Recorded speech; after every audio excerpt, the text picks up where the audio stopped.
states which are embedded into the currently active self model gain the additional higher order property of phenomenal mindness. That is a non-conceptual sense of ownership. Non-conceptual, something that a non-linguistic creature could have as well. An animal could have this as well.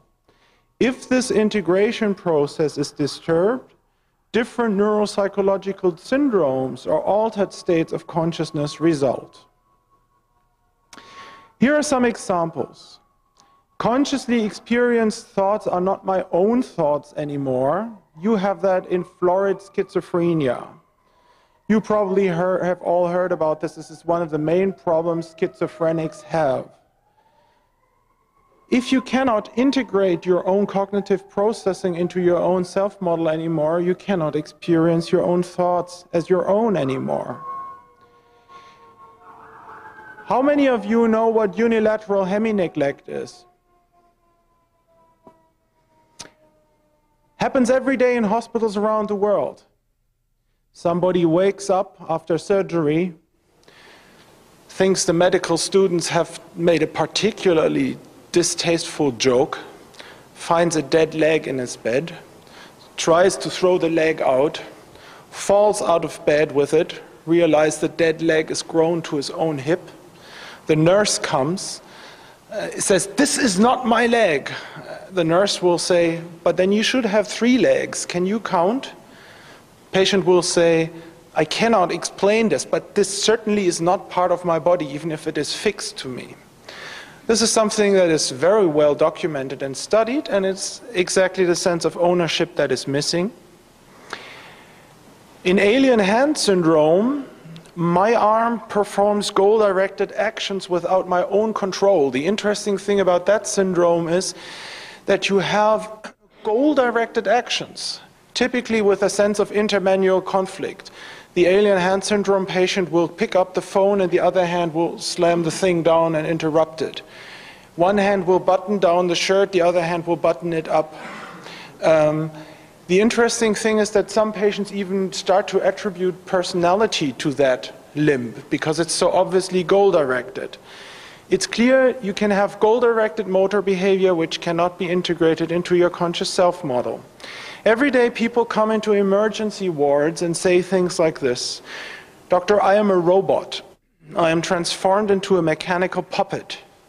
My volitional acts are not my own volitional acts anymore." You have that in depersonalization. You feel remote controlled and you lose what German philosopher and psychiatrist Karl Jaspers called Vollzugsbewusstsein, executive consciousness, the phenomenal experience not only of initiating an act, but of carrying it through. But then you also have states where people say, "I am the whole world. All events in the world are controlled by my own volitional acts." So to speak, the self-model can also expand to the boundaries of the world. And in a couple of years, I gave a talk in a psychiatry institute in Germany. They had 2 patients there. One of them was standing by the window all day making the sun move, experiencing every little movement as self-caused. And the other guy was looking down into traffic, making the cars drive, the puppets walk, turning the traffic lights on and off.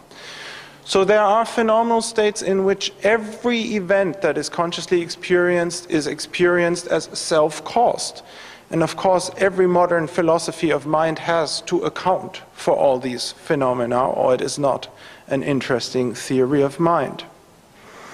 Let us move on to the core property of selfhood. What is it?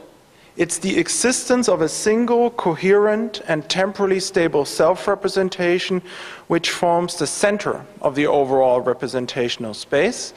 And again, if this representational module is damaged, if it disintegrates, or if multiple structures of this type alternate within the system, you get different neuropsychological syndromes, different altered states of consciousness.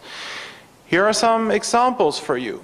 In anosognosia and anosodiaphoria, you have a loss of higher order insight into existing deficits, for instance, in blindness denial after a massive cortical infarct.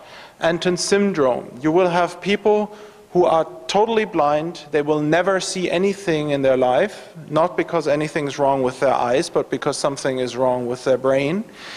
They show all functional signs of being blind. They bump into walls, they fall over furniture, but they claim to still be seeing people. If you say, how many fingers are these? They say, it's kind of dark in here, and I'm not interested in your experiments. And if you take your keys and you say, how many fingers? What is this? And they say, well, it's keys, And they start to confabulate. I've had the most interesting discussions with German Kantians in my own country who claim that this doesn't exist because it's logically excluded that something like this exists. As a matter of fact, it is documented since 1899 in many clinics around the world. It's a well understood phenomenon. But there still are philosophers who say this is logically impossible. The opposite is true. A modern theory of mind has to explain it. You may have all heard of multiple identity disorder. It now has been renamed into DID, dissociative identity disorder. I do not want to go into this in detail today, but in this framework, it is of course easy to imagine how a system uses different and alternating self-models in order to deal with extremely traumatizing and socially inconsistent situations. Most DID patients have been sexually abused by a parent. It's very clear that if a love object becomes an aggressor suddenly, you may have to do something like a division of emotional labor. You have to divide the emotions you have to two different self-representations and create an amnesia in between, else you can't go on living with that. But this shall be enough for today. And then you have what in Germany we call Ich-Störungen, hard to translate, identity disorders, delusional misidentification.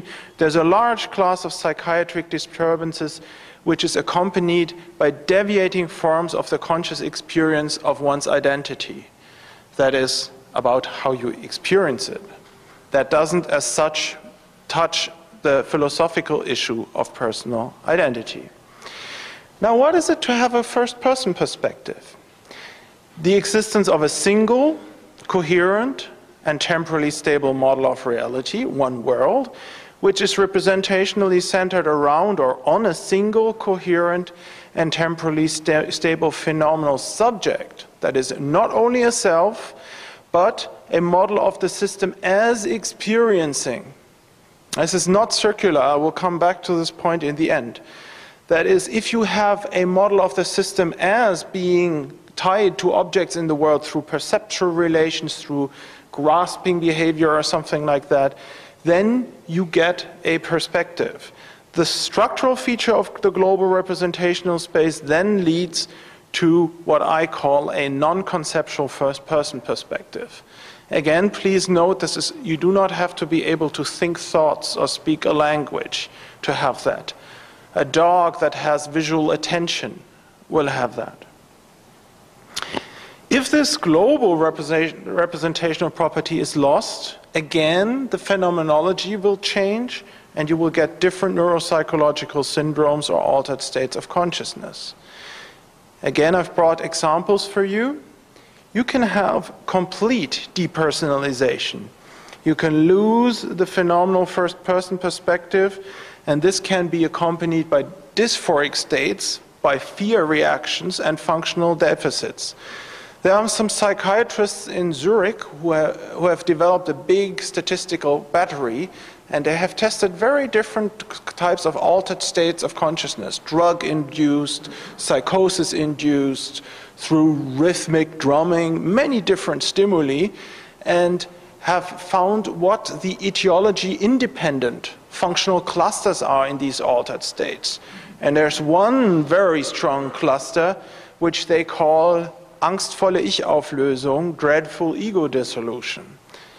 The interesting result, however, is that there are also experiences which are described as selfless and non-centered later by the people undergoing them, which are experienced and described as non-pathological and non-threatening. These Swiss researchers termed this oceanic boundary loss. And it is, of course, true that any modern philosophical theory of mind will also not be able to shut its eyes in that direction.